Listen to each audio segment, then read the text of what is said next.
Total production, कुल उत्पादन। कुल उत्पादन का मतलब है कि जितनी भी इकाइयों का जो उत्पादन होता है उनको जोड़ दिया जाए तो कुल उत्पादन प्राप्त होता है। अब देखिए इसको फाइंड आउट करने का, TP total production is equal to sigma marginal production. जो मार्जिनल प्रोडक्शन होती है उसका जोड़ जो होता है उसको मिला दें तो भी क्या होता है, वो कुल उत्पादन होता है। सेकंड कंसेप्ट है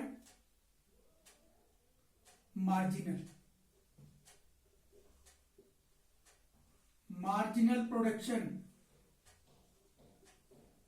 सीमांत उत्पादन क्या होता है, एक अतिरिक्त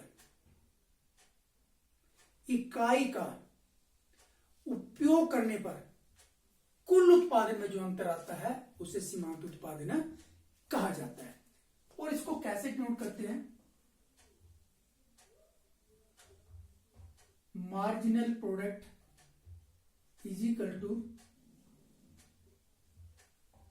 टोटल प्रोडक्ट, मान लीजिए कोई यूनिट एन है, माइनस TPN-1। इसका मतलब है कि एक अतिरिक्त इकाई का उत्पादन करने पर कुल उत्पादन में ये जो अंतर है n-1 जो अंतर आएगा वो क्या हो जाएगा, NP हो जाएगा। और इसको अलग प्रकार से भी डिनोट करते हैं, MP is equal to delta TP divided by delta Q। Delta where delta is equal to difference, दोनों उत्पादन के बीच में डिफरेंस, और क्वांटिटी क्या है, वो जो वेरिएबल फैक्टर की यूनिट जो पढ़ाएंगे वो हो गई क्वांटिटी, और इसके बीच का जो डिफरेंस हो जाएगा वो डेल्टा Q हो जाएगा। अब यहां पे देखेंगे आप, ये मान लीजिए यूनिट्स है, यूनिट्स ले ली, यहां पे ले लिया TP और यहां पे ले लिया MP। ये बिल्कुल यूटिलिटी वाले चैप्टर में हमने करा था, सेम वैसे 1 2 3 4 ले लेते हैं। टोटल प्रोडक्शन मान लीजिए 4 है, 6 है, 8 है, ये 4 6, यहां से 12 ले लेते हैं और यहां पे ले लेते हैं 16। तो MP की हो जाएगा delta TP divided by delta Q। तो कितना हो जाएगा, TP कितना हो जाएगा, अंतर 4 के ऊपर क्या कोई आइटम नहीं है तो क्या हो जाएगा 4 माइनस ऊपर 0, इसके ऊपर कोई आइटम नहीं है और नीचे क्या हो जाएगा, यहाँ क्वांटिटी कितनी है 1 और 1 के ऊपर कोई आइटम नहीं है, 1 माइनस 0 कितना हो जाएगा, which is equal to 4/1 which is equal to 4। यहां पे दूसरी आइटम में क्या हो जाएगा, टोटल प्रोडक्ट कितना हो जाएगा 6 माइनस 4 6 माइनस 4, और यहां पे क्या होगा 2 minus 1 2 minus 1 is equal to कितना हो जाएगा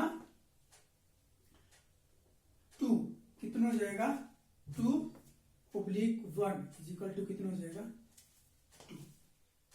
सिमिलरली यहां पे कितना हो जाएगा 12 minus 6 divided by 3 minus 2 which is equal to 6 divided by 6 divided by हो जाएगा 1 विच इज इक्वल टू कितना हो गया 6। इस तरह फाइंड आउट करेंगे।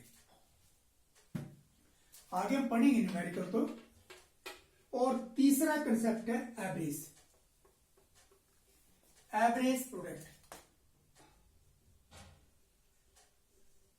एवरेज प्रोडक्ट या प्रोडक्शन, औसत उत्पादन is equal to total production divided by quantity. यहां पे टीपी अगर यहां पे 15 है, यहां पे 25 है, और क्वांटिटी यहां पे 5 है, यहां पे 8 है, यहां पे 15 और 24 लिया तो एपी कितना हो जाएगा 15 divided by 5 is equal to 3, और यहां पे कितना हो जाएगा 24 divided by 8 is equal to 3। ये डिवाइड हो जाएगा, इससे क्या करेंगे टोटल से हम डिवाइड कर देंगे, टोटल को डिवाइड कर देंगे हम क्वांटिटी से। तो प्रतिफल दो प्रकार के होते हैं, रिटर्न्स।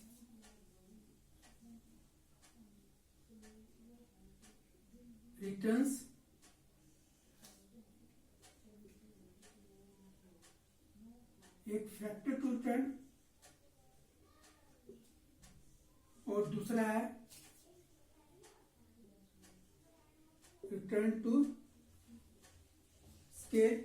इसे रिटर्न टू फैक्टर भी बोलते हैं। Return to factor and return to scale दो प्रकार के रिटर्न्स होते हैं। अब रिटर्न टू फैक्टर और रिटर्न टू स्केल, इसके बीच में क्या अंतर है? रिटर्न टू फैक्टर और return to scale, return to factor और return to scale, to SCL scale, इनके बीच में क्या अंतर है? कई बार ये भी 3 नंबर का क्वेश्चन आता है।